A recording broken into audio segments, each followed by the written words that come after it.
Okay. We have two public hearings scheduled for tonight. The first one will be 2021-17 SP FRAP LLC 40 Fulham Road. And basically the applicant will or the applicant representative will speak first, and then after that, the public will be allowed to speak. And please, like I said, keep it very nice and everything. And then after the public speak, the applicant or the representative will be given an opportunity to rebut what's been said.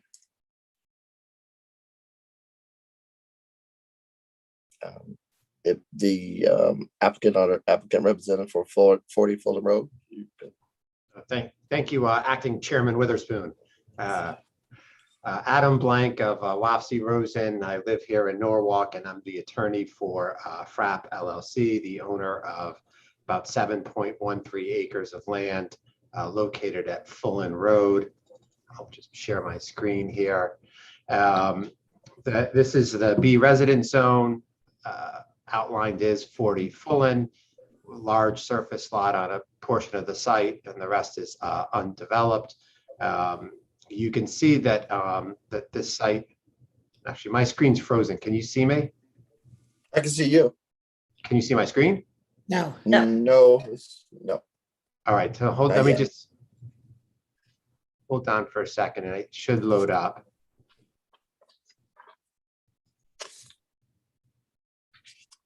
While it's loading, I guess I'll kind of keep going, and then I'll show you the images in a minute if you can at least hear me.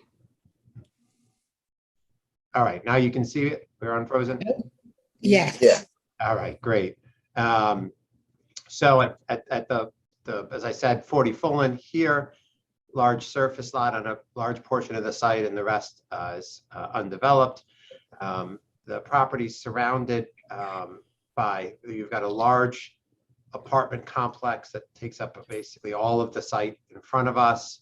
The office for Pepperidge Farms here. You've got a large condo complex here. Another large condo complex abuts us here. And then you've got some single family homes on small lots right here along Fulham. Our only access to the site is from Fulham. We do not have access on this road here in Westport, nor do we have access through either of these parcels in front of us that abut Westport Ave here. So again, we're in the B zone. It's a special permit application to put in 40 units of luxury elderly housing. A mix of duplex. So this is up top is duplex, and then what I'll call single family or single unit housing. And these are a couple of examples here. This is almost identical to what is currently going up at 125 Richards, which was done by the same development team. And I'm not going to go through in detail, but this is the proposed layout. Again, this is a permissible use by special permit in the B zone. Your regulations require us to place 25% of the parcel in a conservation area and to have 40% of the site as open space and green space. What we are proposing, we exceed that 25% conservation area. And in fact, we've got over 55% of the site will be open space and green space. So we exceed by quite a bit, almost 50% more than what's required for the open space requirement. We have got sign-offs from building department, fire, traffic, parking, mobility, and the health department. We did receive some comments from DPW and WPCA, which I'll stop sharing for a second, which we anticipate resolving in the near future. There are no real concerns. It's simply that we've got a wetlands application pending because there are wetlands on the site, and we can't finalize things with DPW or WPCA until we have that wetlands approval, because it might change some things. But we don't see any issue with that, and we would hope and anticipate that that you approve the project, subject to DPW and WPCA sign off. As I mentioned, we did present to the Wetlands Commission on a number of occasions. When they first saw the application and they saw that there's wetlands on two sides of the site, they saw the landscaping and the drainage and 40 units, and they kind of said, this is overwhelming for us, and we're not sure how to handle it. And we'd like to get some professional help. So they actually sent it out for a third-party peer review. I had somebody, Ed Pollock, he only does peer reviews for municipalities, so he doesn't ever work for developers. Your staff can correct me. I don't know that Norwalk's done a peer review on a wetland application before. It certainly hasn't been common practice. But Mr. Pollock, so he did a peer review. He came out to the site, did an investigation. He was given all of the drainage, the landscaping, the wetlands remediation plan and creation of some new wetlands, the crossing. After doing all of that, we had a public hearing about a week ago. At the public hearing, and I'm quoting Mr. Pollock, he said, "I feel really good. Every recommendation that I provided in my report has been incorporated into the plan." He had no recommendations that we didn't incorporate into these plans. He expressed absolutely zero concerns about the development. And he pointed out to the commission that there's no on-site drainage currently, that this is going to be an improvement over those existing conditions. His report is part of your file as well. So we had that wetlands hearing. We're waiting on their approval. We don't anticipate any issues with wetlands. None that we're aware of remained outstanding at the conclusion of the public hearing. And we expect that they will act in the next week or two on that application. We did receive at the end of last week a final staff memo expressing some concerns about trees being removed from the site for the development. And admittedly, we were caught, I guess, a little bit off guard on that. It was brought up earlier in a staff memo, but in our initial presentation to you folks, we didn't perceive a substantial outcry over the development plans. But notwithstanding that, when we got the final staff memo, we did sort of scramble, and that's why you got some new materials. We hope that it wasn't because we were being slow. We just were trying to react to what we received Friday afternoon from staff. So we tried to do what we could between then and now to see if there was a way to preserve some additional trees, as well as improve upon the landscaping to ensure that there will be a full sort of tree canopy at the site post development. And so we do have Derek Donay, Lenny DeAndrea, the environmental engineer and civil engineer, and Matt Pop, the landscape architect, are here, and they'll be giving you a presentation in just a minute or two. And in their presentations, they're going to endeavor to both show you what we plan to do, but also tell you how it's been improved over the course of the last week or so to try to preserve some additional trees, or to ensure that as the proposed new landscaping matures, that you will have a really, really healthy and hefty vegetative sort of state at this property, notwithstanding the units that are proposed to be constructed. So with that, I'll just introduce Clay Fowler and Jerry Efron. The developers are on this Zoom. They can answer questions, but won't be formally presenting this evening. You do have in your packets a housing analysis done by David Herbst, who's not going to present this evening, as well as architectural plans from J.A. Jameson Architects, who also couldn't be with us this evening. And I'll sort of sum up and add some commentary at the end of the presentations. But with that, I'm going to turn it over to Derek Donay and Lenny DeAndrea to talk to you about the civil and environmental aspects of the project. Thank you. Good evening. Give us a second. We're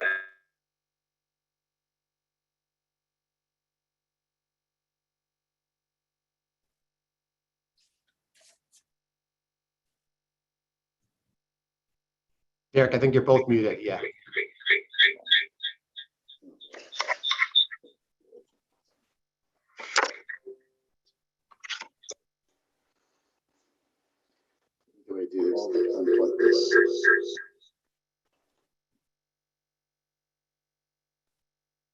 I'm sorry.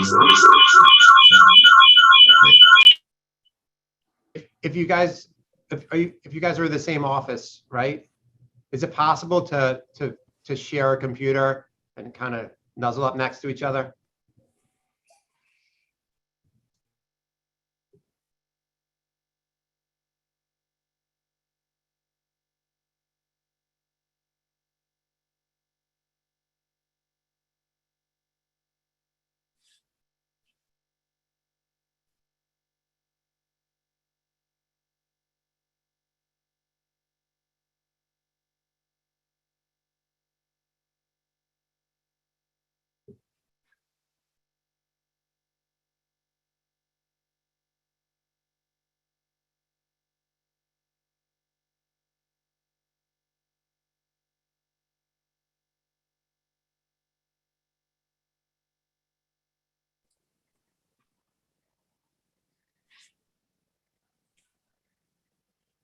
You should hum a few bars, Adam.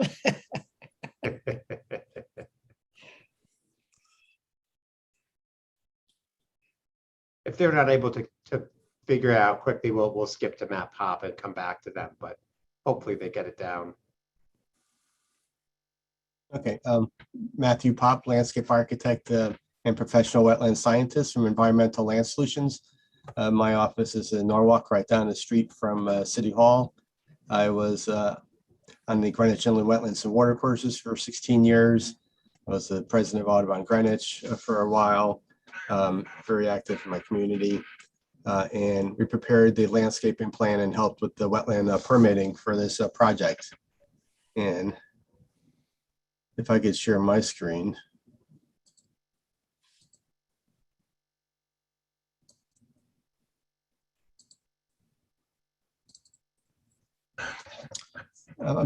Just going to go briefly through the existing conditions of the site. Basically 4 types of, we call it habitat areas. One is kind of over here on the western portion of the site. Here's Full Inn right here. Here's the entrance to the site. Hills Lane, Westport is over here. There's a wooded wetland corridor here. It's kind of degraded. Then it slopes down to a level area right through here, which is the parking lot, which I'll have a couple pictures of. Then from the parking lot over, it's kind of a wooded area through here. And then at the far eastern portion of the site, there's a wooded wetland. And I'll just get some of the photos. This is from Full Inn Street looking down. You can kind of see it's kind of a degraded wetland down low, and there's some debris up on the top. It's got some invasive species, Norway maples, garlic mustard. Down at the bottom of the slope where the parking lot is, there's a small intermittent water course that flows through here. Lots of invasive vines, mainly porcelainberry down through here. And here's that parking area. Just changing orientation a little bit. Here's the parking lot, the existing parking lot, looking north. Again, this is looking sort of to the south east. You can see where there was a cut at one time. The slope rises up a couple of feet to the wooded area of the site.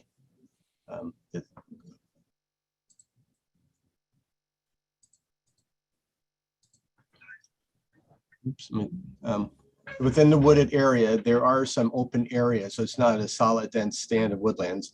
This was taken yesterday. You can kind of see the porcelainberry taken over in this spot.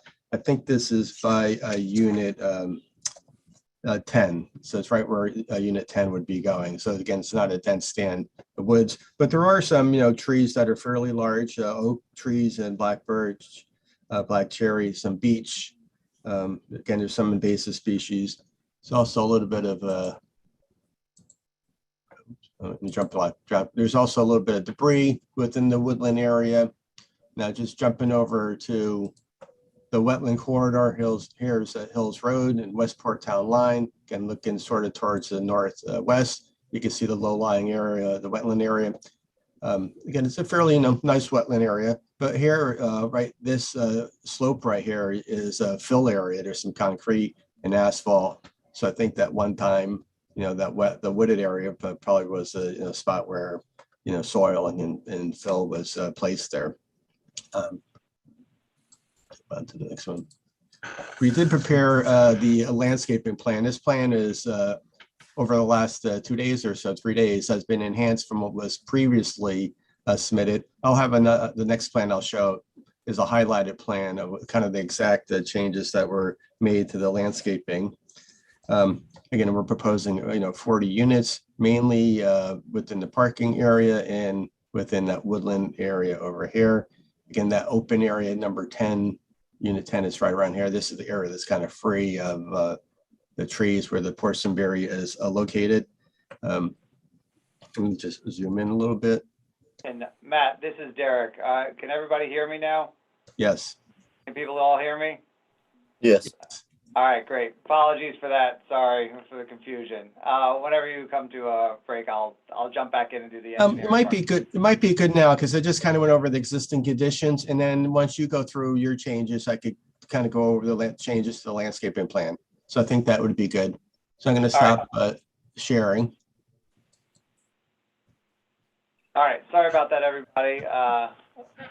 I am Derek Donay, engineer. I'm here with Len DeAndrea, also professional engineer from DeAndrea Surveying and Engineering. We are the project surveyors and site engineers.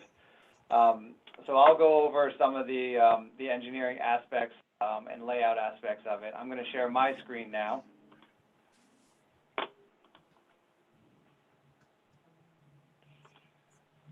Okay, so this is the existing conditions map, and I'll just give you a brief overlay.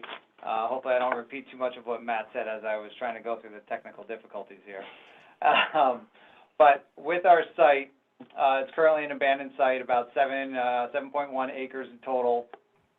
Over the western half of the site is this large abandoned, the remains of an old parking lot, paved parking lot. It's a little over 2 acres, 2.16 acres, and it takes up about 30% or so of the site. We've got wetlands off to the left here, which is the western side. There's a drainage channel that runs right along the western side of the parking lot, a wetlands area that encompasses over here. And then we also have a wetlands area on the eastern side abutting Hills Lane. So the existing parking lot, as Adam had said earlier, there's no existing drainage structures for any water quality on the site. So right now, all of the stormwater runoff from the parking lot goes untreated directly into the drainage channel, which then flows further downstream. The grades on the site, so when we come in at Fullen Road over here on the left, on the western side here, which is about where our driveway entrance will be, we're at around elevation 104. We then drop down to the drainage channels, the low area at around elevation 90. And that rises back up about 10 feet as we cross the parking lot. And it comes to a ridge in the middle of the site at about elevation 108. So once you get up to this area, you're actually at the same level as the road across here. It just drops off and then comes back up. Past the ridge, it then drops back down towards Hills Lane.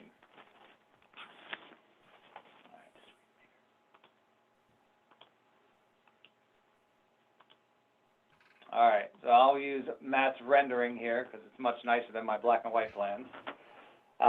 We will have access to the new development from Fullen Road.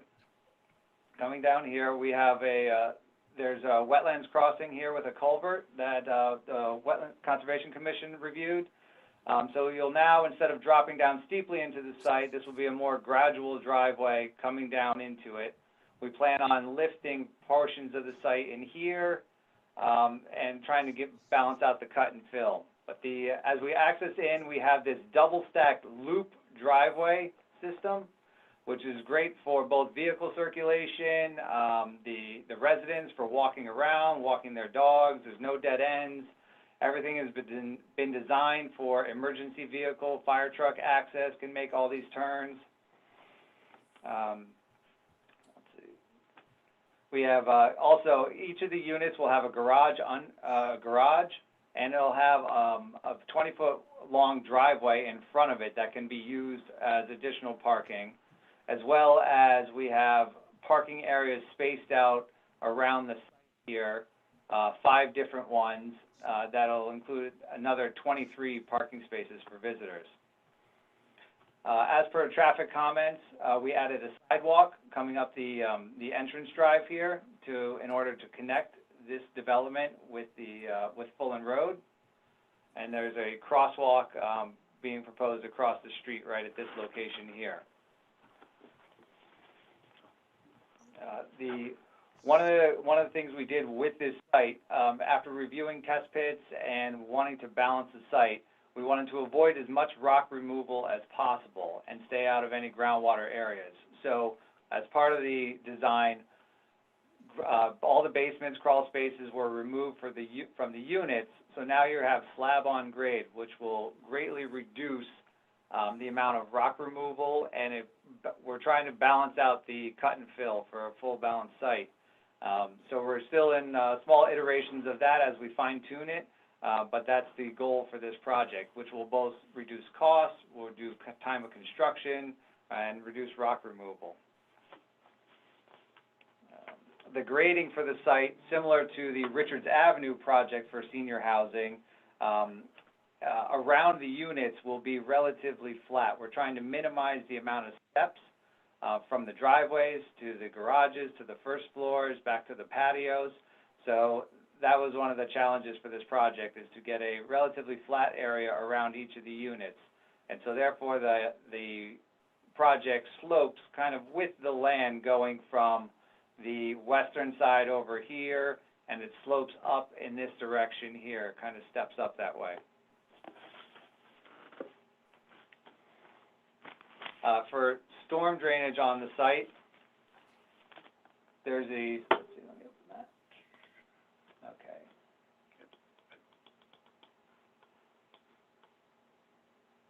We have storm drainage systems throughout the site. So the goal is to collect the stormwater runoff from the driveways, the roads, the units themselves, and we have different subsurface retention infiltration systems. There's one here in the parking spaces here, large one over in this area, another one over here, as well as another detention. So the goal, detention area. So the goal of this, and these were all, their locations were chosen based on the test pit results that we did in the field, to be in the areas where there was no ledge, we're above groundwater, and these are the best soils on the site for infiltration. So our design is to meet the city's standards in regards to reduction of peak flow from the site, retaining and infiltrating stormwater runoff for the water quality volume. We also have the catch basins, as I said before. Currently, there's no treatment on the site. Now we have drainage structures throughout the site, catch basins with deep sumps and traps, cyclonic oil grit separator removals, both at the head of the large retention system, and also exiting the site before it discharges into the drainage channel. Under existing conditions, you have a large area that sheds water to the south towards the neighbors down here. Under proposed conditions, that won't be the case. So they won't have to worry about drainage impacts from this project. None of the surrounding neighbors will be impacted in regards to storm drainage from this stormwater runoff from this project. There'll only be a small area in the back of these yards that will shed water overland towards their properties. The units will all go into the development to be controlled.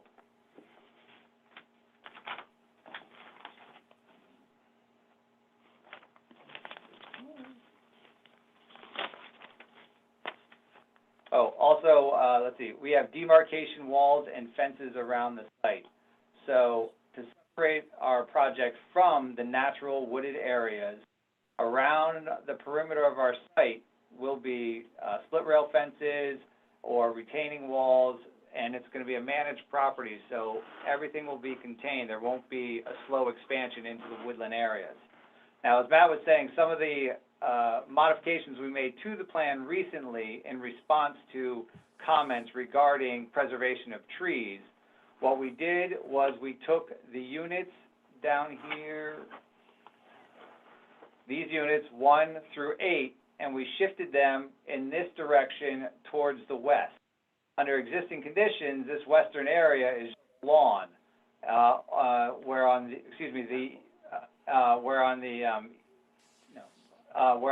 eastern side here is all wooded. So we wanted to stay away from the wooded area, and we shifted them all this way, and that gave us this other area here to add to our open space area that will remain natural.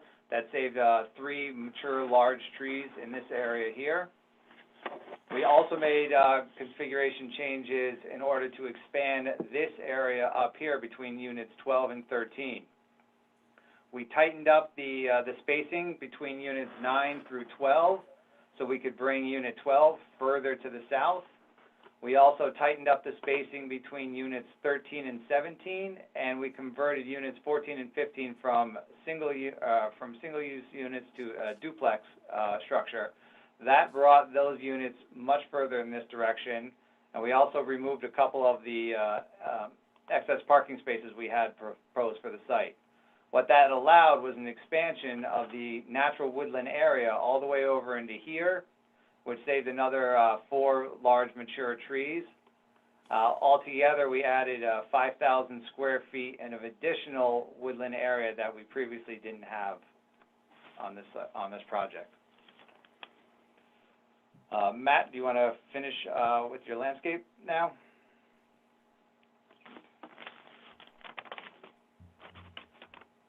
Does that mean, just a quick question, does that mean that area in the dark green is not going to be touched relative to what it is today That is in the correct. construction? Okay.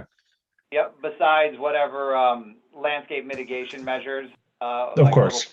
Going in, those will be all the natural areas that will remain that way.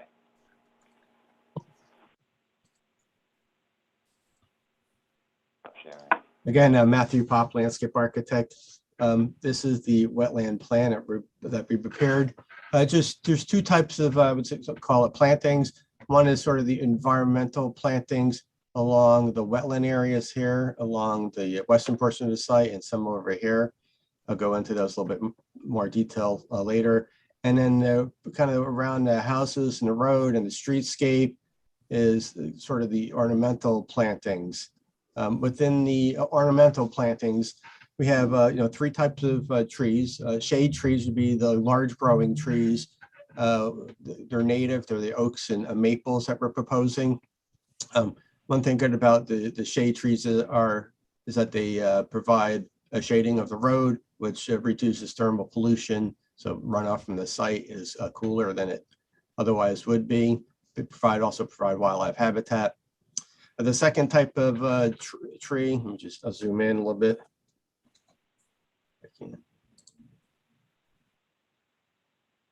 Is like the kind of the smaller circles. Those are the flowering trees, the smaller flower growing trees.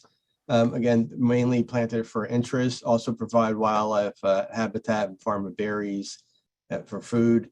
And then the last type is it's kind of along the perimeter of the site, around through here, to the back through here, around the back of the units. We have evergreen trees. There's kind of 2 types. There's a spruce, which are wider growing ones, and the rest are the arborvitaes, which are narrow growing, upright trees. Within the wetland area, there's one main feature that we're proposing right down the slope from Full End, right in this location here. There's a retaining wall.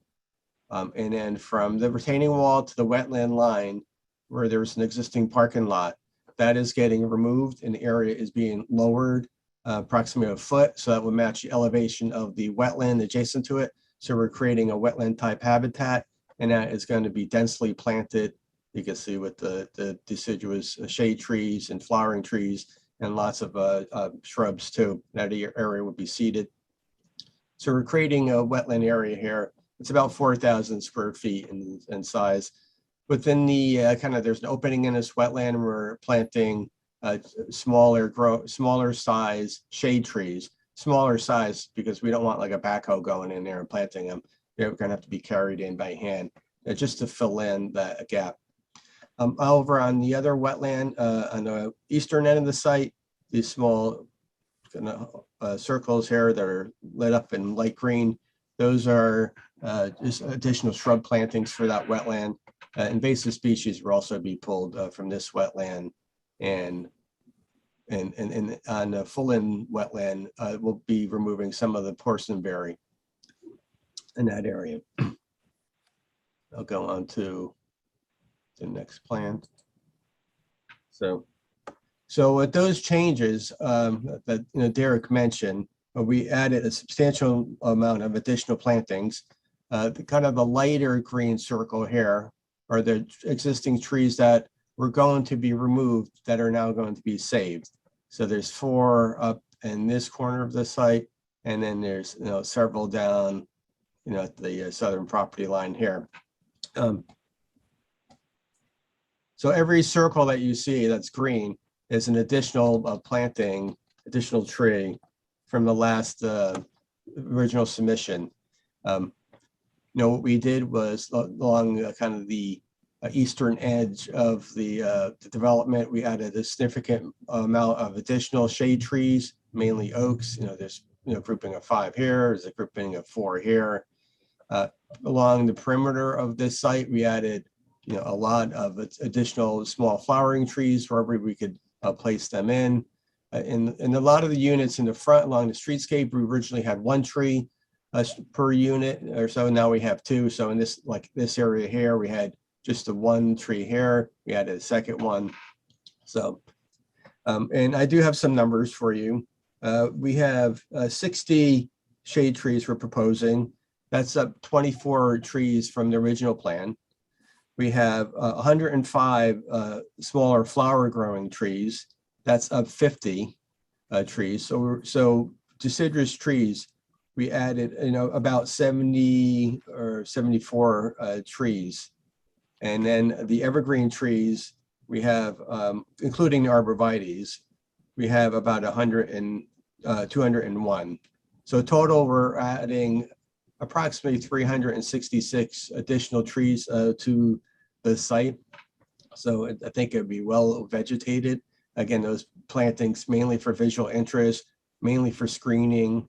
Again, they provide wildlife habitat and the stability of the soil. The lighting plan, we do have 8 light fixtures. They're 10 feet high. They're very low lighting. Here's the fixture here. They're mainly, I don't have them highlighted on this plan, but they're mainly located on the turns in the roads and then where there's a parking area. So here, there's one over here. I think there's one over here. And we did do a foot candle plan. It's very, very low lighting. It's not meant to be overlit. Again, 3000 K lighting, which means it's a warm light. So it's not a harsh, bright white. Again, it's a soft white. And then as Attorney Blank noted, Ed Pollack did do a review of the site. I kind of know Ed, I've heard him speak before. In addition to being a wetland consultant, he's also, I would call, a wildlife expert. He didn't know any concerns regarding wildlife on this site. I did check the natural diversity database, and there is no highlighted area that would indicate any rare, uncommon, or species of special concern, anywhere near this site. So again, it's I think it's going to be a densely planted, or will be densely planted development when it's constructed. And if there's any questions, I'll be happy to answer them. I have a question if you know the answer to this. Where is the existing entryway to this property? Well, it's sort of landlocked. You could park here and kind of cross over. So originally it was, I think, down through here. So there is no road off of Full End. If you wanted to get through here and park on the Full End, you're walking down the hillside. You're crossing, there's a chain link fence that we're taking off. You're crossing over that fence and in. I'm asking you that because I drove all around trying to get in and I couldn't find where. So now I know why. Well, you could sneak in, and there's a gate here. So like if you parked here, you could walk straight across, or if you park up here, you could walk down this hillside. Again, it's steep, and you got to be ready to cross that chain link fence, which is within the wetland area. So, but if you come over, Hills Lane, you could come drive through here and get a good peek at this wetland, but you don't see the parking lot, or the wetland by Fulton. How was this property accessed before when it was an active parking lot? No, I believe it was accessed through this parking area down through here. Yes, Matt, this is Derek again. There used to be a connection with the lot to the south. There was a larger parking lot that and a driveway that connected to this parking lot. When they built the apartment buildings to the south, that connection was removed, and so this is now just an isolated parking lot by itself. So there is no current driveway access to the site. Thank you. So on the south, there's an apartment building to the south. And this development and the apartment building is separated by parking area that serves the apartment building. Is that correct? No, there's a landscape area between the apartment and the property line. You can kind of see a path that goes through here. It's a footpath. There's evergreen plantings that they have along back here. So this is a landscape area between, the property line and the apartment building to the south. Okay. So the parking, again, the road is only right through here. And we don't have permission to use their property to have an entrance or exit there. And, we've inquired and haven't gotten anywhere with that. So our only lawful access to the property is off of Fulton. Again, there's also a gate here, so I don't think they want the traffic coming through. This parking lot circles around, and then there's another access over here with there's another gate over here. Derek and Lena, are you guys done with your portion, or do you have more? Otherwise, we'll go to Greg for traffic. I believe we're done with the site engineering portions, except for any questions or comments that the commission may have. So we can go to Greg now. I guess I was going to ask, will the applicant agree to replace these plantings as they find any dead plantings throughout the year? Yeah, I think there would be an agreement to that. Again, some areas where we're dense, if a tree dies in 15 or 20 years, I think these are pretty closely planted together, so they may not need it, but I think that they would be fine with that condition. If a tree dies, it can get replanted. I would say probably in a nearby spot, not an exact location. There's probably over time things may change. Okay.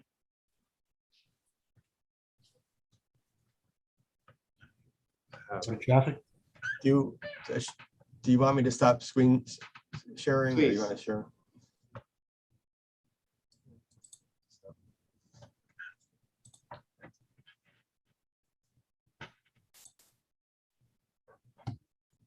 Okay, hello all. Can you see my screen now? I just started sharing it.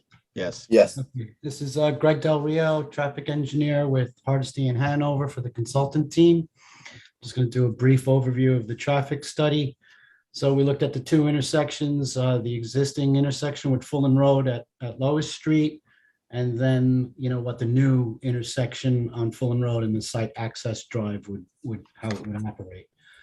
We conducted traffic counts in April of 2021, and any traffic counts that are done during COVID are what we do is we then count another location that was counted pre-COVID so that we can then adjust the volumes up, and we coordinated with Connecticut DOT on that process, and we've adjusted the volumes up by about 40%. So a factor of 1.4 was applied to the counts that we actually counted in the field.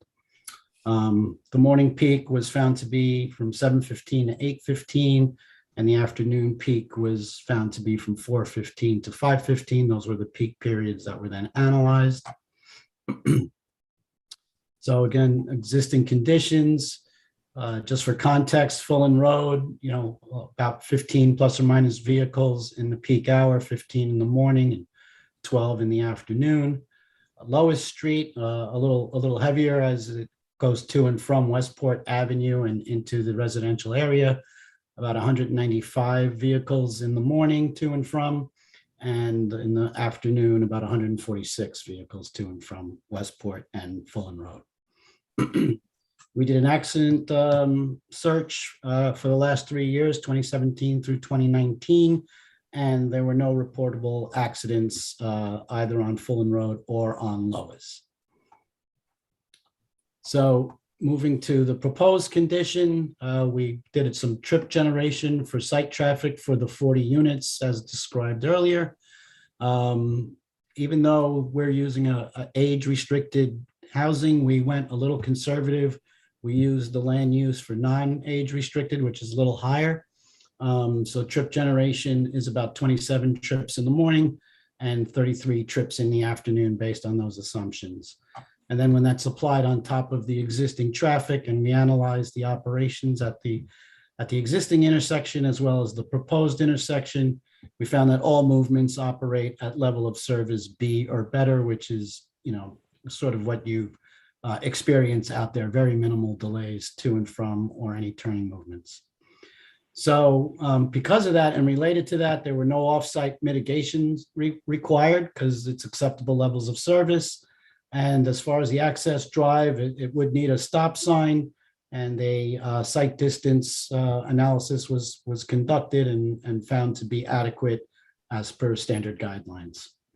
So that's it for the traffic summary. It's very brief.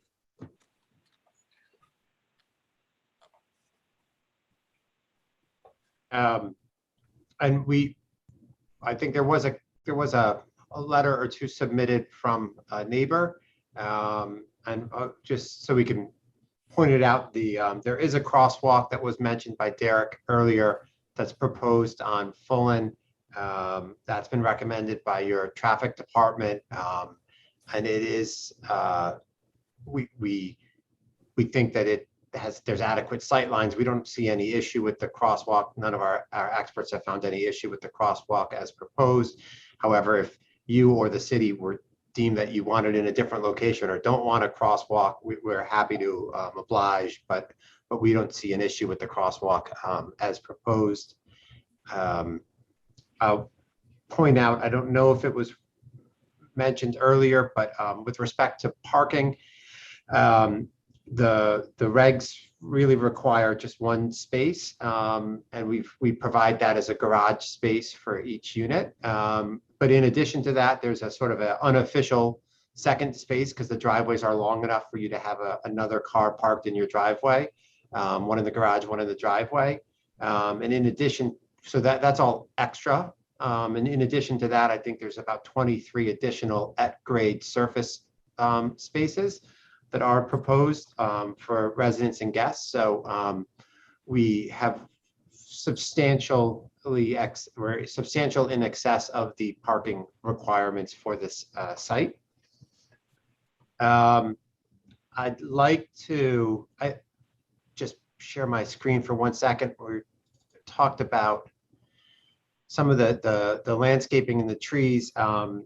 Jerry Efron, one of the developers on this project, developed New Canaan Way, which, as you are on, this is 120. This is there's 120. Yeah, this is 123, and basically at the intersection of 123 and the Merritt Parkway towards the New Canaan line. Back in 1991, this was a vacant lot that you can see was entirely cleared or filled, and then he put up this development, and it has similarities and differences, but 1, 2, 3, 4, 5, 6, 7, 8, about 10 or 11 homes with a little street that services those homes. And so, although this is a 91, I believe the development went up around 2000. So after 20 years of growth from the trees, this is from today entering New Canaan Way. And all of this was clear cut. There was nothing here. These are the plantings that were done by this developer on that project. After 20 years of time to grow, you'll see it's a very sort of lush, full canopy. When that project went forward, the plantings for that project were much smaller trees than what are proposed here, and not nearly as dense as what we're proposing here. And I think you can see that over time, that's a very full canopy and a really well landscaped development. To give you a little more context, you heard Matt Pop say that they're proposing about 360, 370 new trees. So on 7 acres, that's about 50 trees per acre, which is a substantial number. And some additional context, the city of Norwalk owns hundreds and hundreds of acres of land in the POCD. The last 12 years, the city of Norwalk has planted 669 trees on the property that it owns citywide. So in this one development, we're proposing more than 50% of the number of trees that the city has planted over a 12-year period. So I think that this is a really well-designed project from a perspective of landscaping. It does comply with the POCD. Your staff in the memo identified a number of the POCD sections for which to support this development. I won't bore you going through those again unless you have specific questions on that. And if you have further questions of us, I'm happy to answer, or the right person is happy to answer. Because the wetlands application has not yet been acted upon, we would ask you, and I believe that you're required to hold the public hearing open so that we can hopefully get that approval from wetlands in the next week or so. And then it would need to be, I think, held open rather than closed simply to receive the wetland report, because in the event that wetland report has anything of substance that we might want to respond to, the only way we could do that is with this public hearing being held open. So obviously you'll hear from the public tonight, but we would ask you to continue to hold the hearing open pending a final word from wetlands. And unless anybody else on the team has something to add, I think that will conclude our presentation pending a rebuttal. I guess if this application was approved, during construction, would the owner put up some type of temporary wall around like the developments, I think like 597 Westport Avenue, and there's some other, I guess, apartment complex around? Would you put up some type of wall during construction?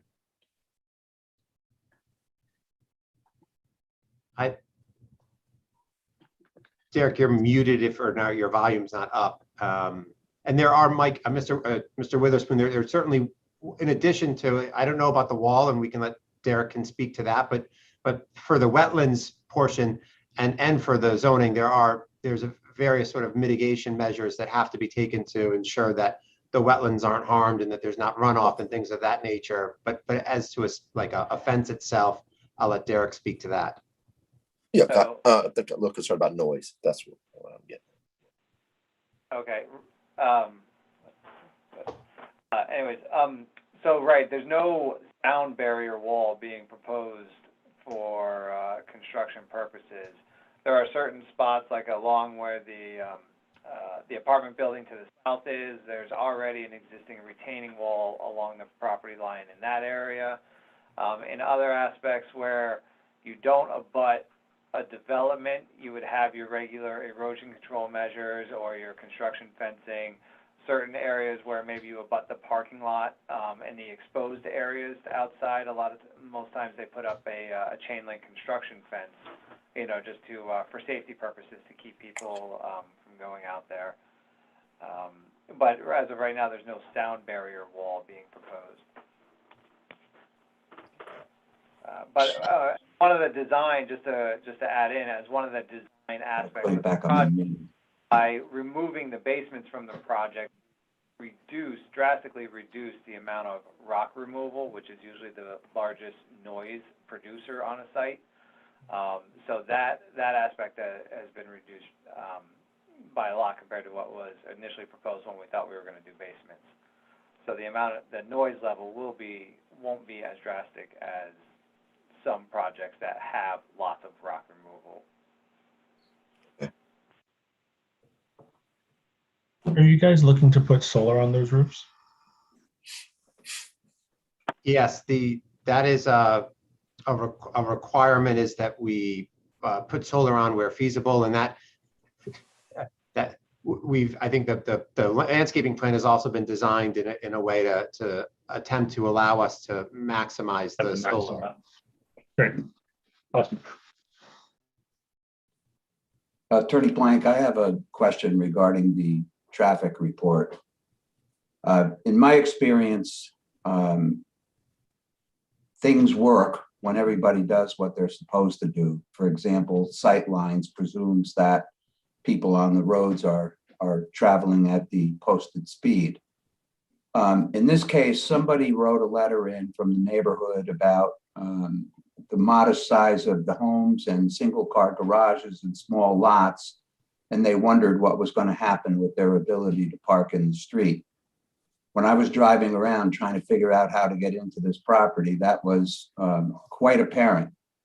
And I wonder if your traffic consultant, in finding that this would have no impact on the neighborhood, takes into consideration the fact that this kind of narrow road is going to have cars parked all the way down the west side.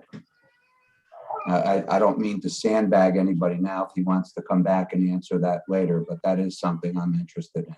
Yeah, and I'll let him answer that, but and I'd also ask him to talk, because I think there's it's my understanding that the sight lines are actually not calculated based upon the speed limit, but based upon the actual speeds that drivers drive, which always exceeds the speed limits.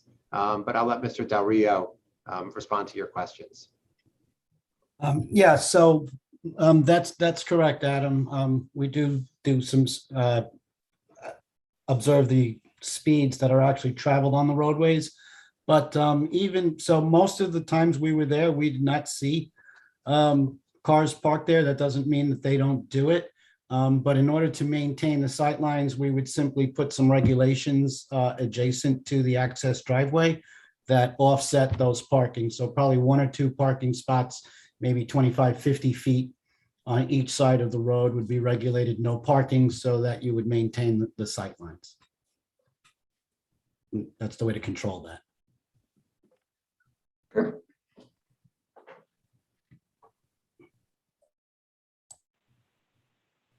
So you all are done, Adam?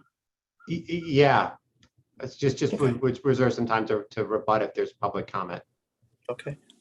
Michelle, is there anybody from the public waiting to respond? They would need to raise their hand, or they can call in. So it looks like we already have some hands up, but if you'd like to participate and share some comments, please raise your hand. If you're dialed in on a phone, press *9, and then I'll allow you to speak. So it looks like you have Carol, just your name and address for the record.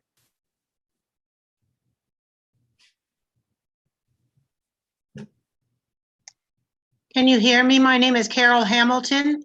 I'm at 32 Fullen Road, which is right next door to Sheila Court. And my concern is that most people coming out of or going into your 40 Fullen Road will not all turn left and toward Lois Street. They will go up toward around Fullen Road, and that is a blind curve. There are a lot of kids playing, biking, people walking their dogs. There's a lot of foot traffic, and it's a blind corner that you cannot see what's coming around. And if you don't make it mandatory for people to take a left toward Lois Street, you will not be able to control that. Is there any way to do that? Carol, there won't be a back and forth, but the applicants will address all public comments right at the end. So if you had any other questions posed to them, state them and then they'll be answered at the end. Nope, that's it. That's my biggest concern. I have nothing against the whole project. My biggest concern is people taking a right or coming down full and going around that curve and making it a different entrance other than Lois Street. All right. Thank you. This is Charlene. Hi, my name's Charlene Kennerly, and I have a problem with the driveway. I'm number 41 on Fulton Road, and I have a big concern that that driveway that they want to put in is being placed in front of my home. There's only one entrance in and out of the new location that they want to put the driveway. So for me, it's a problem. The street is narrow. When she's talking about going around that little U section, because Fulton Road is basically a street that is in the shape of a U. And when you come around that little corner there, there's two driveways. One of those are mine where they have, I don't want you to put it up right now, but where they have the new driveway to go into the 40 locations, to the 40 houses. So I have a problem with that. I feel the street is too narrow. Now I'm even more upset because now you're talking about putting in do not parking locations on Fulton Road. It seems like everything tonight has been talking about trees and flowers, which is great because one of the reasons why I moved into my home is because I was told that the wetlands would never be touched. And here we are now, the wetlands being touched. And now I'm feeling that my property value is going to go down because you want to now put on no parking. You want to also now put a crosswalk in front of my house. And then, and I bet you 9 times out of 10, there will be one right in front of my house. I cannot explain how upset I am right now. And then you have then we're talking about there's going to be 40 units. 9 times out of 10, everybody will have probably two cars. Is there an age? Now, I know we're calling this elderly, but let's be realistic. Most families now have their adult children living with them who will also have cars. So I know what happened to Aiken Street. If you go to Aiken Street and Ward Street now, it's a disaster. The people are so upset because the people on top of the hill are now parking down below the hill because there's no parking left. They put up all the condos and all the units. And I'm afraid that that's what's going to happen to our nice neighborhood on Fulton Road.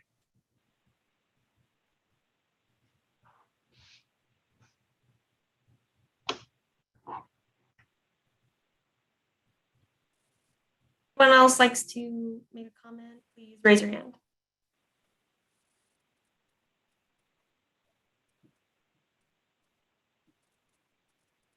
Dawn?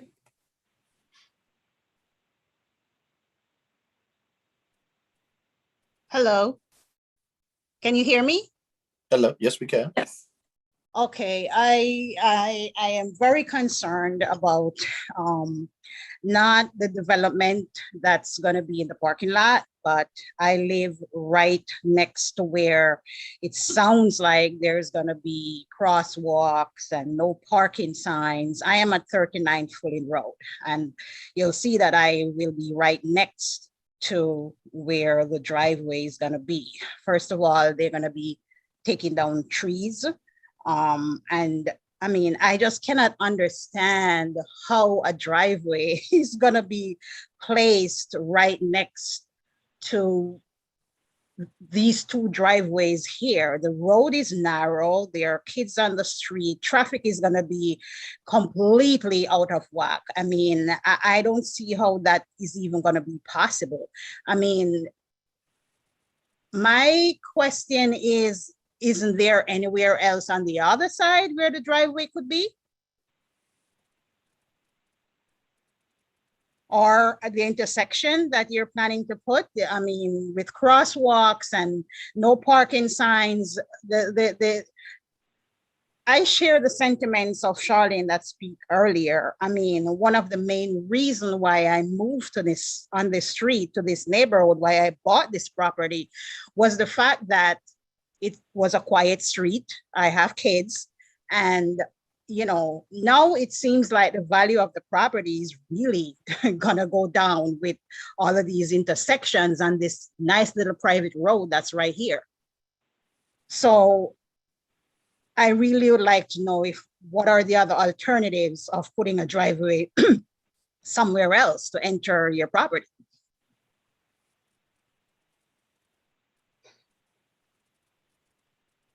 If anyone else would like to speak again, please raise your hand.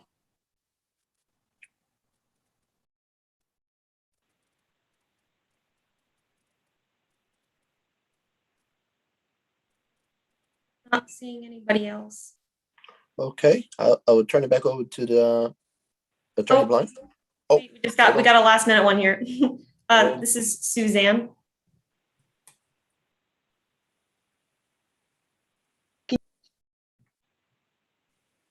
Oh, Can you hear me? yes, we can. Okay, sorry, I'm Sue Green and my mother lives at 43 Fulton Road. And my concern is she's elderly and I go over every morning. And if you're there by 8:30 in the morning, you will see at least every house on that street has a car in front of it. So everybody who has a house on the road, there's either one or two actually cars along the whole thing. She's right next to Charlene's, and that's where the driveway is going to be. She won't be able to drive out of her driveway. She has a hill, so she's going to back out of her driveway and end up hitting someone. I don't understand why you're not looking into also. I hear a lot about the community and all that, and it looks like a great project, but it's a lot of people. You're talking 40 people, houses. There's probably going to be what, 2, 3, 4 family members per house that are going to come on that road. She's never going to get out. And if it snows, that's definitely not. My concern is the parking, the road, the trees. There's some trees that look like they're 100 years old. I've looked across out her window and there's just trees. So I know you're saying you're taking a couple trees down, but there's no way. They're 100 years old that you're only taking a couple trees out of there. Even if you take 20 trees, it looks like there's at least 50 trees to even get that driveway that you're talking about. And you're talking about putting things on her. She's been there for over 50 years. So how is that fair to her that you're going to tear down the wetlands and the driveway? You know, what are you doing for the people on that street so that you're making their life better versus making it worse? That's just my concern. It's just people walk there during lunch. All of the different offices around there, the people walk. Do you see people walking all the time? So I don't understand the wetlands. And yes, there were different types of birds and everything else. I know the guy said last time that there wasn't any, I can't think of what the one was, but there's deer. The deer come out of there. So where are they going to go? And these people are going to have parties, correct? And the only way out of there is through that one road. What about if somebody has like an emergency? Is the fire trucks, the garbage? You can't say that these people aren't going to be walking their dogs. I'm very concerned about just the whole, you're ruining the whole neighborhood. by so many people being in there and designing that driveway right there, right there. And if you make it where they only can go left, my mother will never get out of there, or the people that are next to the driveways down. That's my concern. Thank you. Thank you. I guess we'll just do it one more time. If you want to make a comment, please raise your hand.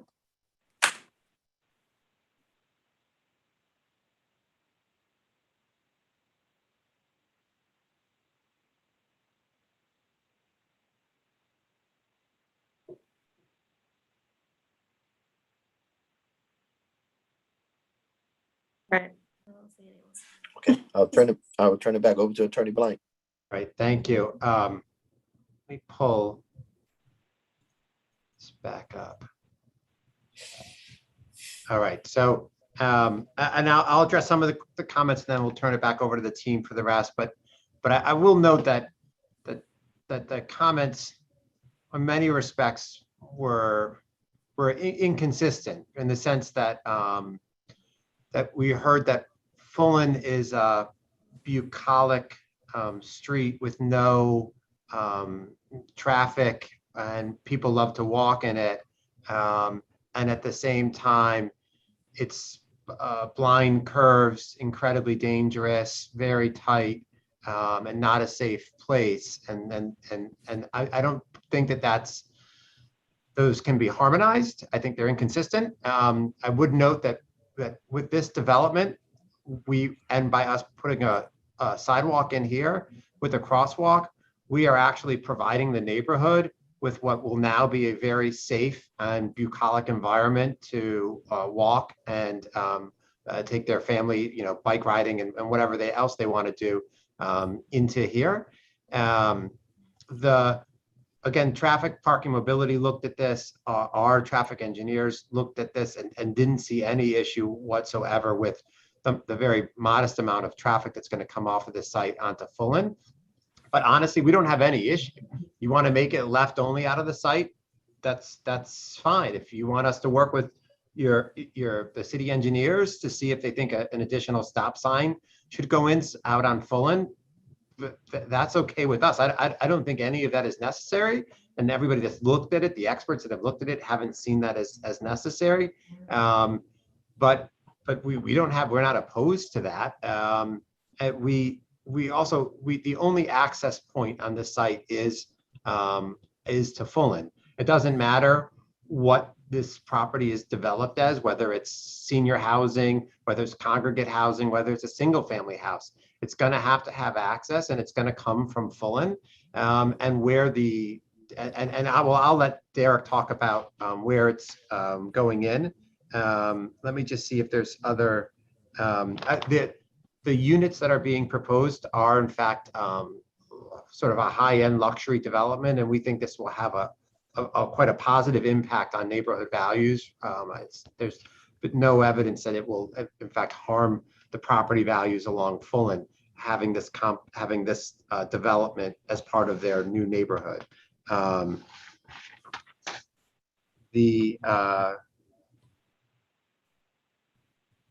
if you don't want no parking signs on Fullen, that's okay with us as well. But we offer that as a concession about concerns about sightlines.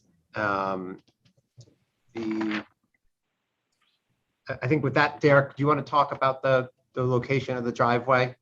I just have one quick question. When you say it's senior housing, how old do people need to be to qualify to buy a house of the senior housing project? Is it 65 and older? Jerry or Clay, do you recall what elderly is defined as, what the exact age is? I don't off the top of my head. Maybe your staff does Jerry, I too. think you're on mute. I'm sorry. It was my understanding that it was 60 and over. 60 and over. Yes, ma'am.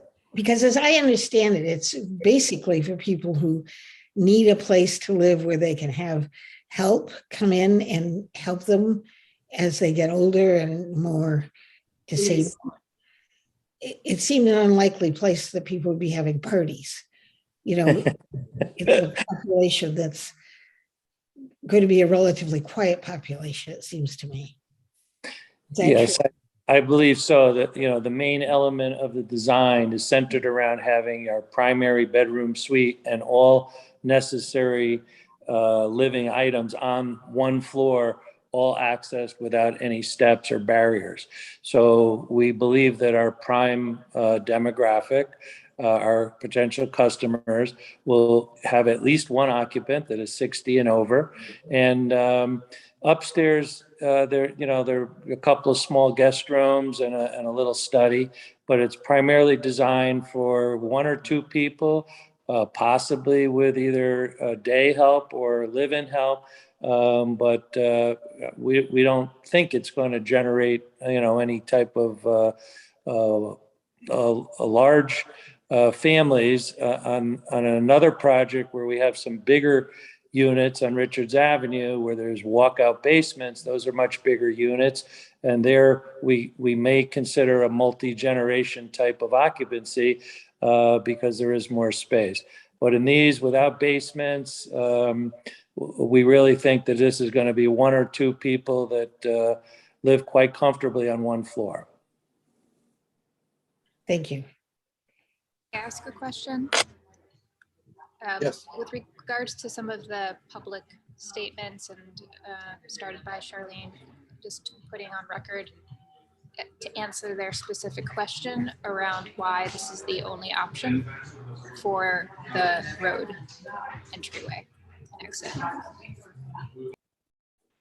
Sure, Derek, we were going to get to the Derek addressing the placement of the driveway. Want to take it away? Yep. Okay. I'm going to share my screen again. Let's see a couple things.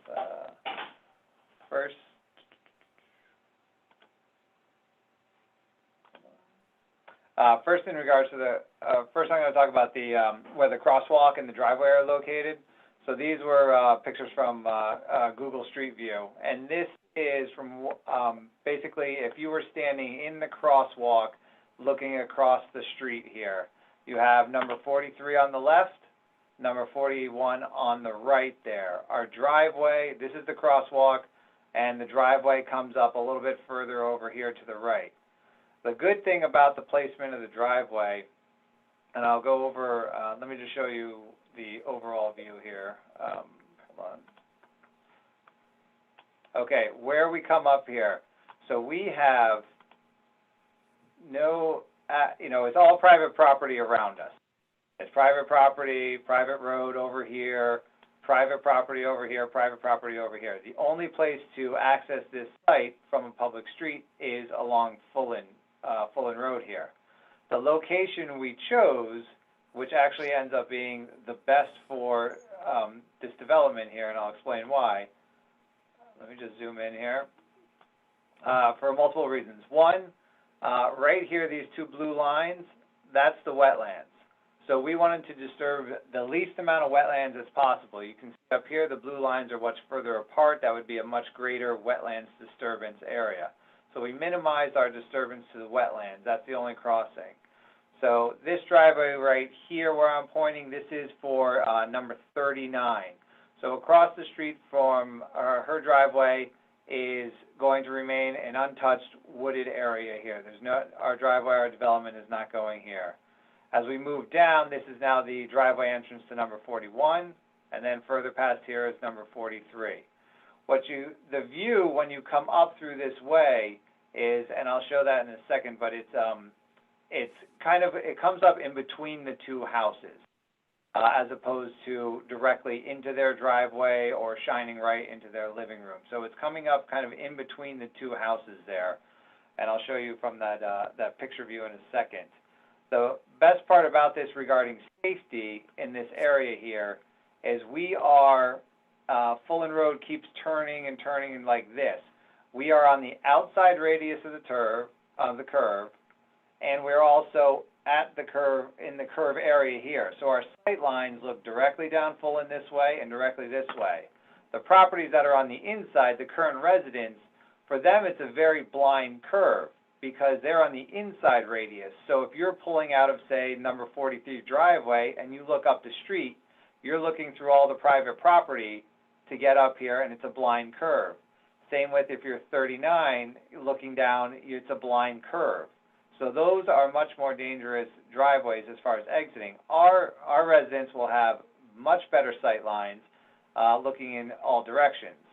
In regards to the crosswalk, and I'll show you that picture again, this is the view.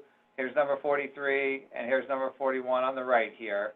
And then as I scroll down, this is my view standing in where the crosswalk would be, looking to the south.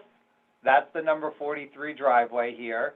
So that if they back out of that driveway, anybody in the crosswalk or the people pulling out of Fulton have a great view of their driveway as far as avoiding any accidents or concerns with any traffic safety. Looking to the north, this is where you get the driveway for number 41. It's in this area right here. And same thing, you have a great view from the crosswalk looking up and down the street for safety purposes. Because our development, as I said, is on the outside of the turning radius, we have very nice views in both directions. You know, it's senior housing. You'll most likely have more responsible drivers than if you did single-family dwellings in there, where you would have a range of teenagers and 20s and 30s, and usually people who drive a little bit more faster. No matter what you do to develop this property, Fulton Road is the only place to access the site, and this is the best location to do it. So no matter what type of development you do, this is most likely where the driveway is going to end up. And Derek, if I can just piggyback on that, what you heard from the traffic engineer was that during the busiest hour, using the highest numbers sort of conceivable would be that you'd have 30 vehicles entering or exiting this site in an hour. So that's 1 every 2 minutes. So to think that residents at 39 and 41 and 43 won't be able to get in or out of their property because the traffic will be so heavy, it's just not going to be the case. You know, every couple of minutes there might be a car leaving or entering the site during the peak hours, and that's probably higher than what the reality would be. This is not Chick-fil-A. This isn't Jimmy John's. I mean, this is elderly housing here. Agreed. Yep.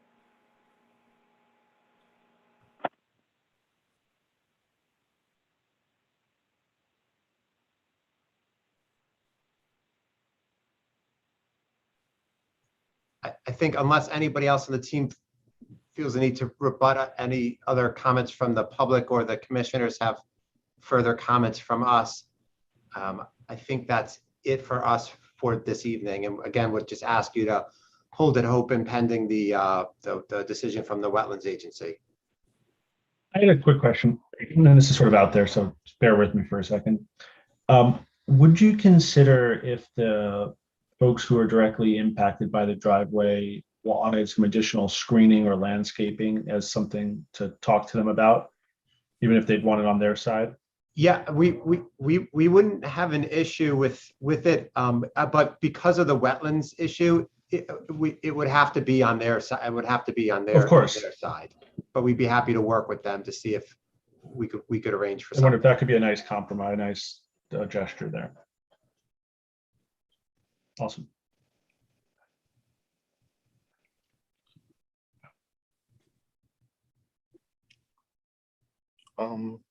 If that's it, I would, I guess, ask Steve, is there any action the commission needs to take to keep it, this hearing open? No, I think the only decision you need to make is whether you want to allow additional public comment at the next meeting, or just keep the hearing open for the sake of receiving a report from the Conservation Commission. I do note there is Ms. Green has her hand up. There is no additional public comment tonight, just because everybody who spoke had their opportunity tonight. So the commission has to just decide whether they're going to allow comment at the next meeting or just keep it for the purposes of the conservation report. Okay. Commissioners, what's your opinion on that? I think that if there are new people who have not had an opportunity to speak but want the opportunity to speak, I don't see why we shouldn't afford them the opportunity. I'd also be interested to hear, just stemming, if there's anything interesting from Wetlands and anyone has something they want to say about what Wetlands has to say. I don't see a problem, but I can't imagine that will take all that long. I think if we're going to keep the public hearing open, people should be allowed to speak.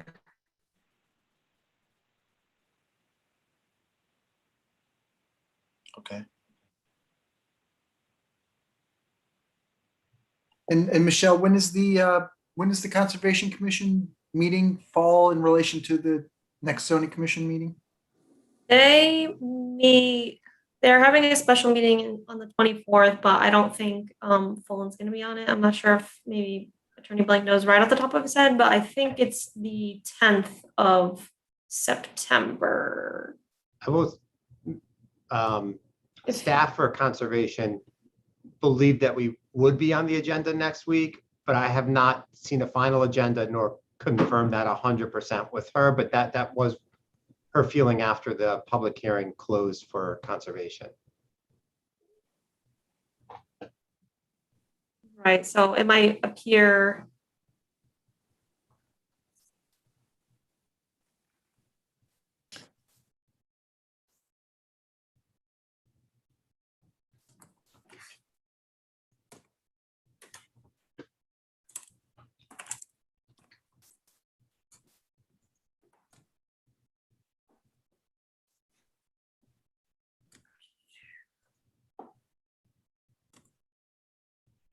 Yeah, I think it's prior to your next meeting, or your, make sure I know, I think it's prior to your second September meeting. That much I'm sure of. I don't know if maybe it just makes sense to, we'll put it on the next available agenda based on what conservation, what actions they take. And then I don't know if it's worthwhile Attorney Blank having conversations with the neighbors across the street between now and that meeting to see if there's any mitigation measures that they're agreeable to that will help, alleviate some of their concerns. Sure. Okay. So I have no problem saying, leave the hearing open and allow people to speak. Since the hearing is being left open and they can comment, and if new people could comment about the project, and I guess if they have any questions about the conservation report.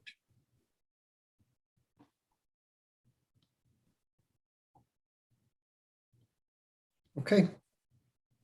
Okay. Thank you. You're welcome. So we'll move on to our next public hearing. 2021-21 SP. Sir East Avenue LLC, 124 East Avenue. Is the applicant or the applicant's representative ready? Good evening, commission members and staff and the public. My name is Bill Achilles from Achilles Architects, offices in Bridgeport, and I'm here this evening representing SIR East Avenue LLC for the property at 124 East Avenue. Rob Haroon is with us somewhere here, and he is that's Rob, and he is the managing partner of that SIR development and its subsidiaries.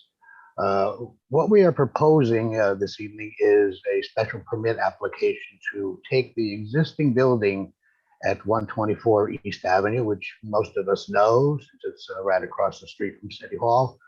And it presently is a mixed-use building with offices on the lower level, the first floor and the second floor, and 2 apartments on the 3rd floor, upper level. What we are proposing to do is to take the 1st floor and the 2nd floor and convert the office spaces into apartments. There would be 4 apartments on each floor, 3 2-bedrooms and 1 1-bedroom. That would add 8 apartments to the building, totaling 10 apartments we would retain in the lower level the office space that is presently there. I'll show you, I'll share drawings and pictures shortly. The project would be an interior renovation. There is no proposed changes to the site whatsoever and no proposed changes to the exterior. We are providing the required recreation area in the existing grass areas in the rear of the building. Let me share if I may.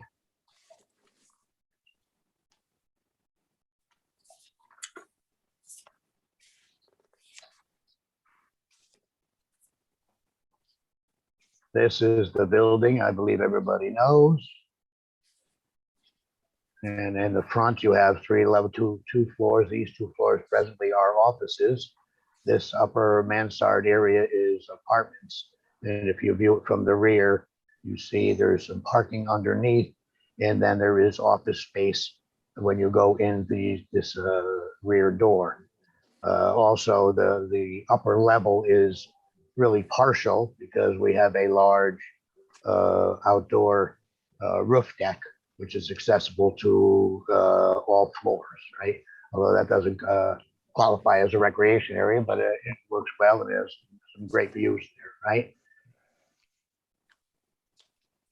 As far as the site goes, the site is obviously around East Avenue, right across from Sunset Hill, and the traffic pattern is a one-way traffic pattern. You come in off of Dascom's and go clockwise around the property one way, come out and around, and one way out across from Sunset Hill at the traffic intersection light, traffic lights. We have 33 existing parking spaces, 25 are required. So we have additional parking above and beyond one per apartment by far. And we meet all the requirements as far as that is concerned. I will just quickly show you a floor plan.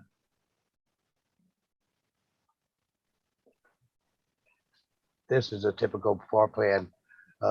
When you come up the elevator here, you have a hallway to 2 separate stairway exits. So these apartments have 2 ways out, which provides additional safety in addition to the building being completely sprinkled. And you have 1, 2, 3 2-bedroom units, one bedroom unit on each floor. We are providing an accessible, handicap accessible and an affordable unit as part of the project plans and as is required by the zoning regulations. We have had,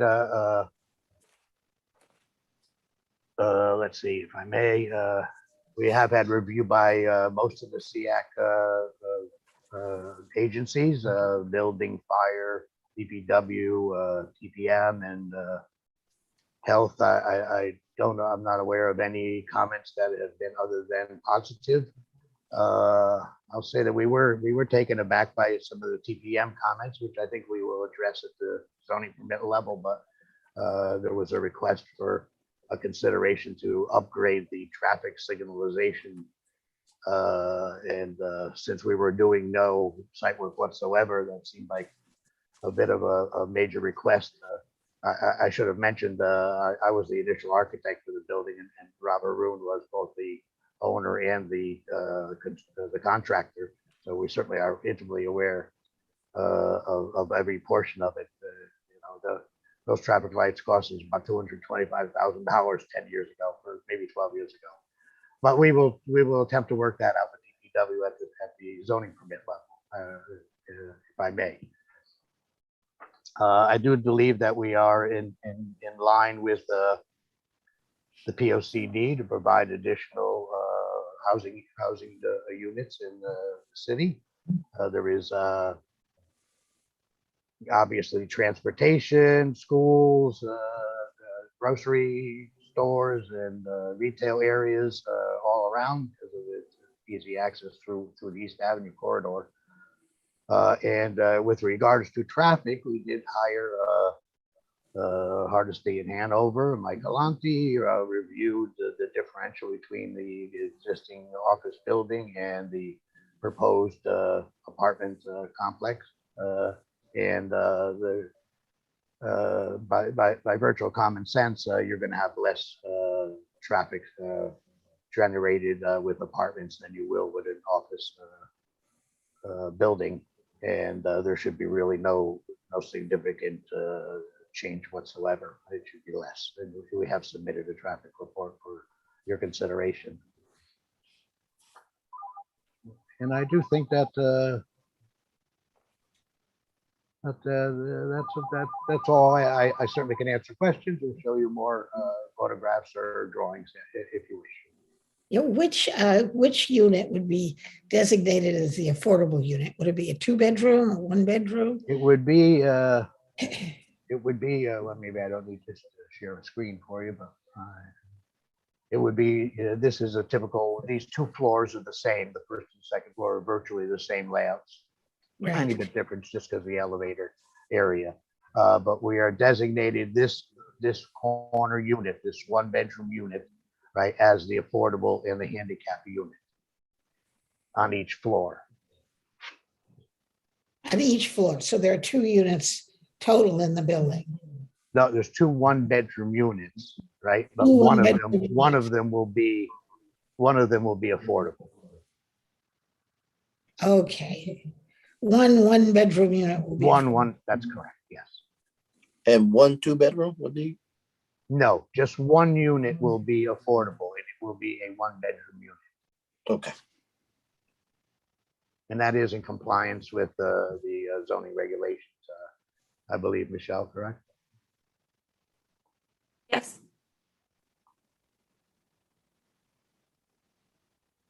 It's in, also you can see it in the conditions of a proposed resolution. I'm sorry, I didn't hear you. Were you asking me something, Michelle? No, there's a condition in the resolution that speaks about the affordable housing and what criteria would need to be met. Yes, I've done a number in other locations, so an affordability plan that would have to be submitted, et cetera, right? And actually, Mr. Haroon and I have done a 32-unit complex in Westport just recently, just getting our final COs. Which complex? We certainly know how to deal with that. Which is the complex in Westport? The old Rogers Septic, 1480 Post Road, near the corner of Maple Avenue and Post Road, east. And we're proud of that, and we're almost ready. We've got 1 building signed off. And Mr. Haroon, 2 buildings signed off already. Oh, that's better than I thought. Yes, and SIR Development has been a steadfast builder in Westport and in Norwalk for quite a while, and I could vouch for his reputation, although I may be prejudiced. Okay. So are you done? Can we move on to the, okay. So Michelle, is there anybody from the public with their hand raised or calling in on the telephone? Sure. There's 3 people still on. If they'd like to speak, please raise your hand. State your name and address. But I think these might still be on from the previous.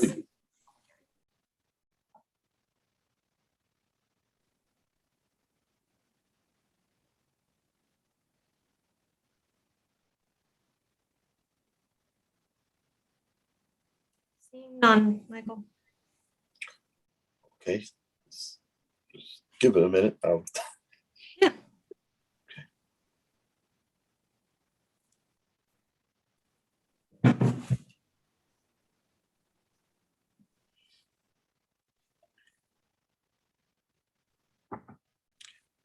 Nobody else.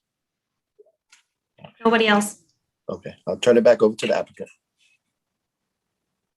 Yes, we do believe that this proposed change from offices to the residential would benefit the city and the property.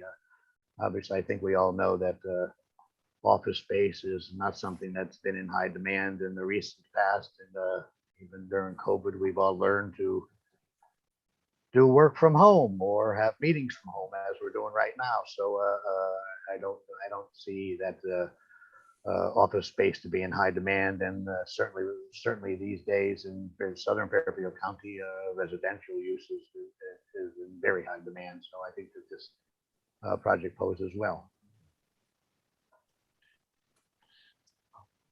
Staff, do you have any comments about this? So it was it's pretty straightforward project. It needs to remain a kind of a mixed use building to get the density that it needs. So the remaining commercial office will stay the same. It's going to have 10 total units, one affordable unit, and then I implemented the comments from transportation, mobility, and parking that involves the sidewalks. Said that didn't think it was a reach that the neighborhood, it's good for the neighborhood and it would complete that kind of that intersection. So I did include that in the proposed resolution. So I'm not sure if this did get approved tonight, just to make aware for the applicant that it would be required to make those improvements. And that's all I have. Okay.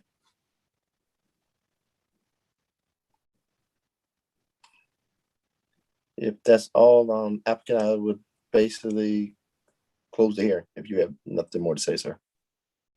No, well, yes, maybe just one thing, because Michelle mentioned the TPM, and yes, we do intend on meeting with Mike Yosick at the staff level and working that out, right?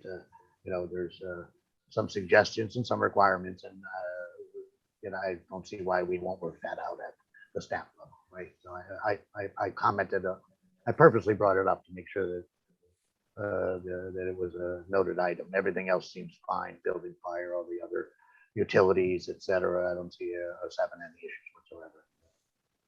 And no, and that's all. So thank you very much. Okay.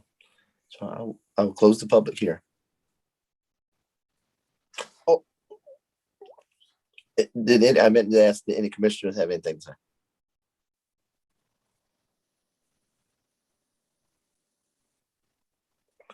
No. Okay.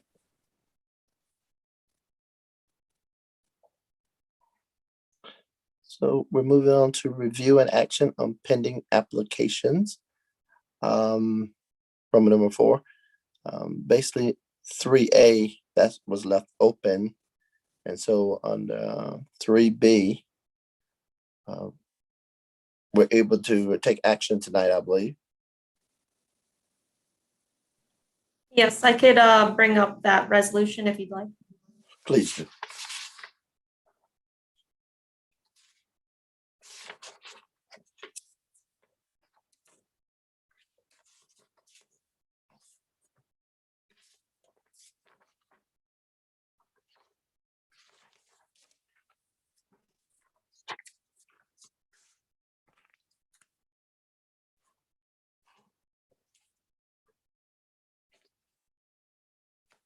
Can you see this? A little bigger, please. Sure. Yeah, good.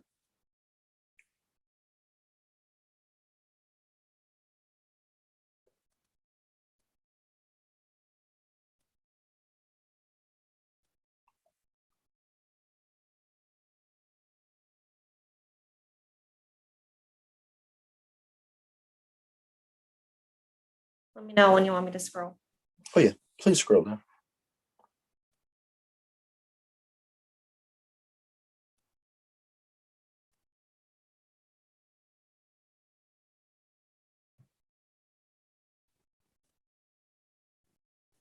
Michelle, Yes.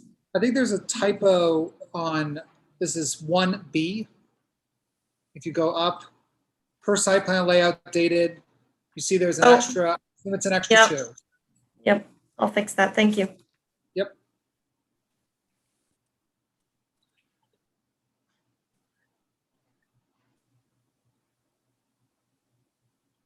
I guess what, there's a couple more conditions?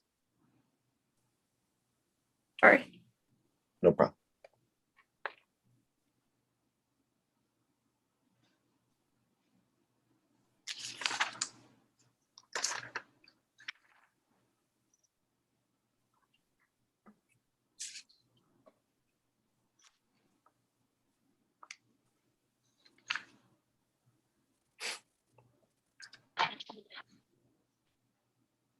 Guess any discussion?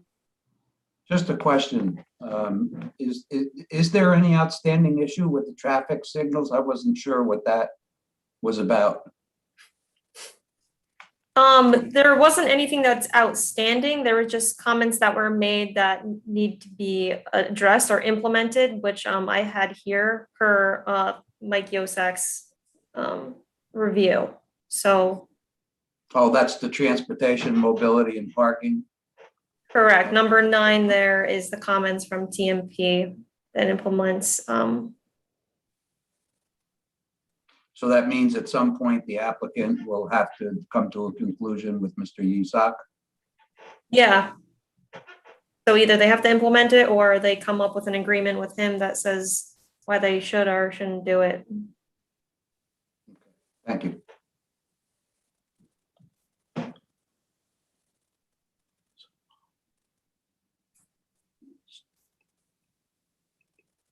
I mean, I think this makes sense, and given what's going on there. Yeah. Steve, do you know if there are more similar types of talks of other properties looking to convert commercial to residential? You just approved one a couple of months ago, if you recall, right down the street. I don't know if that was number 96. No, that was that one. Yeah. Yeah, and there's been a couple more in that area. I think that's been the trend in that, the Norwalk Green, East Ave, northern part of East Ave area. Just seems like it.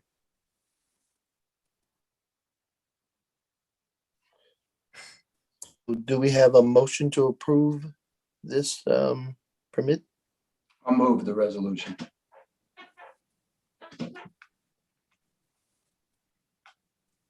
We need a second. I'll second it.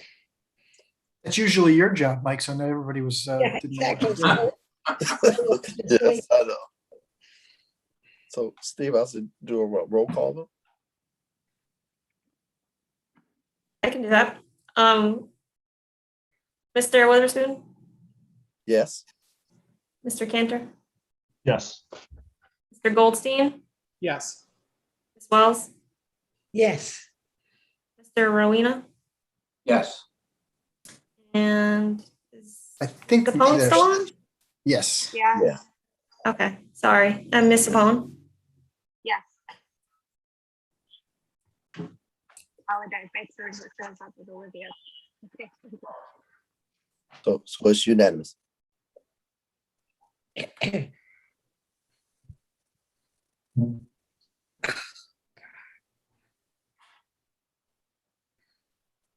so I'll move on to Roman number 5. Review and action on new applications.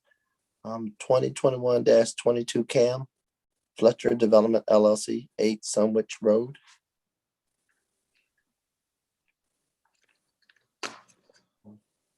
Is there anyone here for Hello. 8 Sunwich?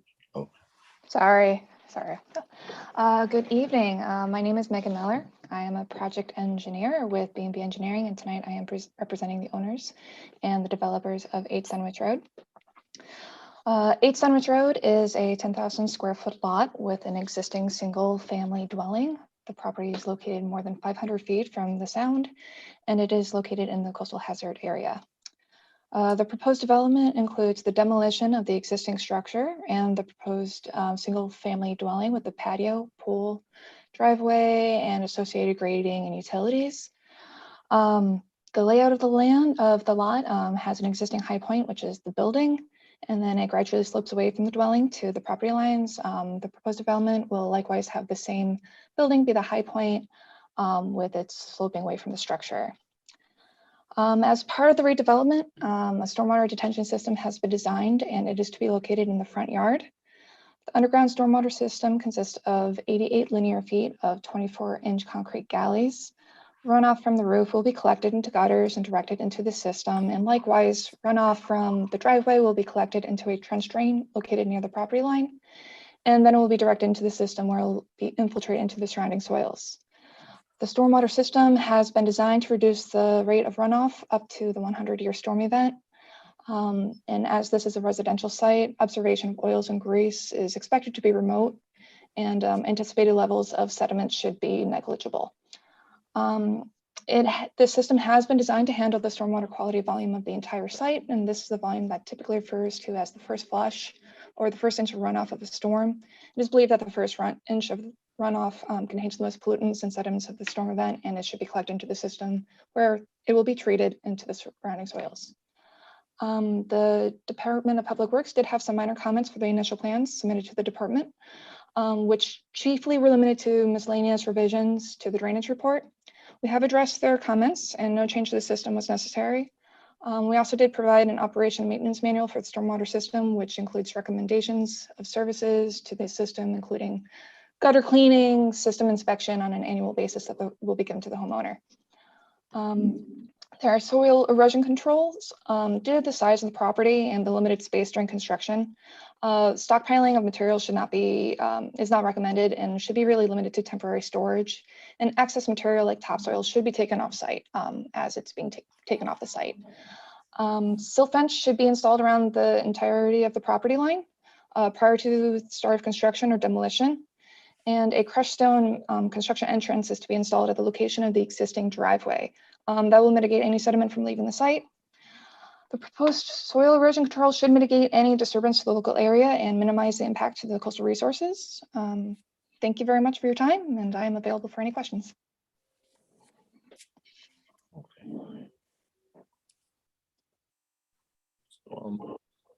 Staff, you have any comments? No, this is your typical CAM application going from a house that's not compliant currently, and it's going to be made flood compliant. There's no variances. Everything meets the zoning regulations as far as height, stories, and things like that, coverage. So they're here before you because they're within the CAM zone. So it's going to be made flood compliant, and they address the coastal resources. And I have a resolution that I had sent out. That's all I have, so. Okay, have we seen the resolution? Mm-hmm.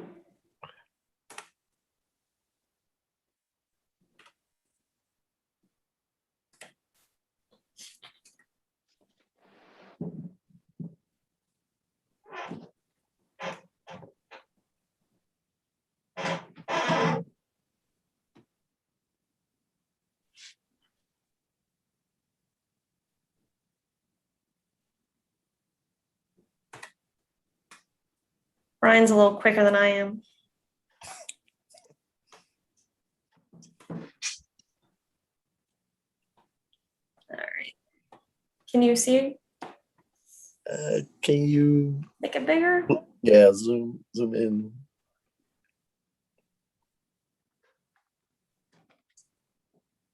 Yeah, thank you.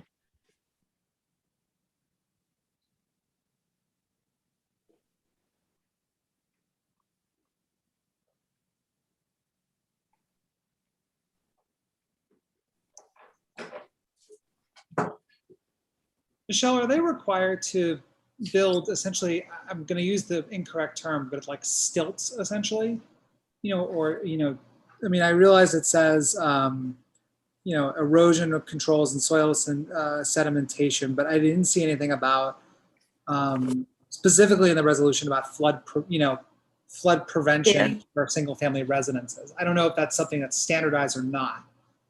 So it depends on the development itself. So depending on the base flood elevation that you're in and the elevation of the lot, it will depend on the flood mechanism or plans that the architect needs or proposes to make it flood compliant. So not all cases are on stilts. Some could be kind of, foundation with flood venting. I mean, no basements are allowed in the flood zone, but as far as the tools that they use to make it flood compliant, is within our zoning regulation. So I think in here, it needs to be in accordance with all applicable flood zones and coastal resource policies, which would include kind of however they're going to make it flood compliant. So are you gonna add that in there? I think it's already in. I think Oh, that's what okay. Michelle was saying, was that Yeah. be it further resolved, that first one basically Okay. encompasses what I just said. Yeah.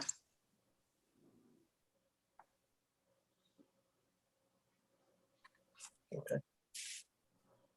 So I guess I need a motion to approve. Motion to approve. Is there a second? I'll second it. Michelle, I guess a roll call. Sure. Ms. Wells, Yes. Mr. Arena, Yes. Mr. Goldstein, Yes. Mr. Cantor, Yep. Mr. Witherspoon. Yes. All right. It's unanimous. And And Miss Sapone too. Ms. Oh, Sapone. sorry, Miss Sapone. Sorry, your camera's not on. I keep on missing you. And Miss Sapone. Yes. All right. Now it's unanimous. Okay, we'll move on to Roman 06, discussion of other items. I guess the status report on the industrial zones and zone of regulation rewrite in the South Norwood TOD. Sure. So the industrial zones report was sent out to the oversight committee a week and a half ago, 2 weeks ago. We have a meeting scheduled for next Wednesday, the 25th, to review that. So based on comments that come out of that, the consultant will go back and make additional round of edits, hopefully not too many, hint, hint. And then we'll put it out for public comment, and then, we'll be in front of the zoning commission and the planning commission to see what the next steps are in terms of implementing the recommendations within the plan. So that's kind of the timeline we're looking at right now. And the waterfront portion of that study is kind of kicking off right now, where the consultant team is coming down at the end of August to kind of tour the harbor and start a series of interviews with some of the key kind of property owners in the area, in terms of what we're talking about, like O&G, Divine, King Industries, and then some of the property owners on Water Street, a lot of the marina owners, and getting also folks in the oyster industry, as well as in the I'm going to not say the rowing community. So to understand more about what they do, their business models. Can we enhance that? Can we use that as kind of an economic driver for the city? So those are some of the things we're going to look at to help shape the policy. And Michelle and Laura in our office are kind of spearheading this, but we're also looking at the kind of water quality issues that are occurring there, and how the land use decisions and uses that are going to be in place affect that. So that'll be another kind of component to the study that gets incorporated.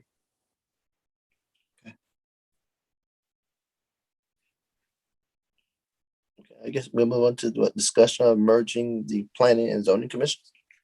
Yeah, I don't have anything new there. I think the ordinance committee was going to talk about it again in September, and I don't know when that is.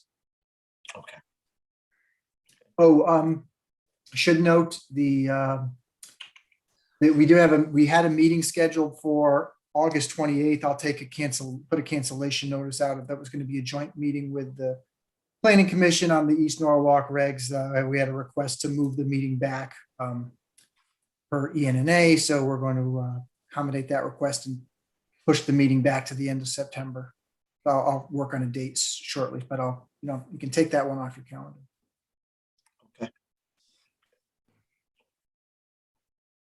Okay. I guess next, approval of the minutes from August 5th. So Need a moved. motion? I need a second. Second. This is the sleepiest zoning meeting in a very long time. Steve is so excited, and you can see it. All in favor? Aye. Aye. Approved. Comments of the director? No, nothing further from me. Any comments of the commissioner? If I don't speak to you before then, happy Labor Day. Yeah. Same for you. Yes, Same for you all. indeed. I think your meeting's before Labor Day. Is that I right? think your meeting's before Labor Day. Oh, no.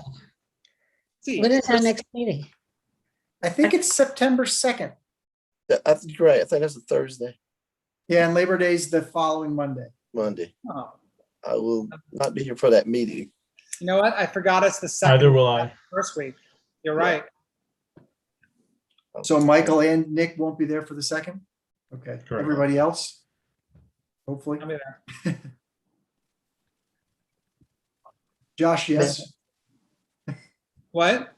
Will you be there on the second? I just want to make sure. Yeah, I'll be there. I'll be there. Okay, so yeah, we should have a quorum for that. Need a motion to adjourn? So moved. Okay, good night. Good night.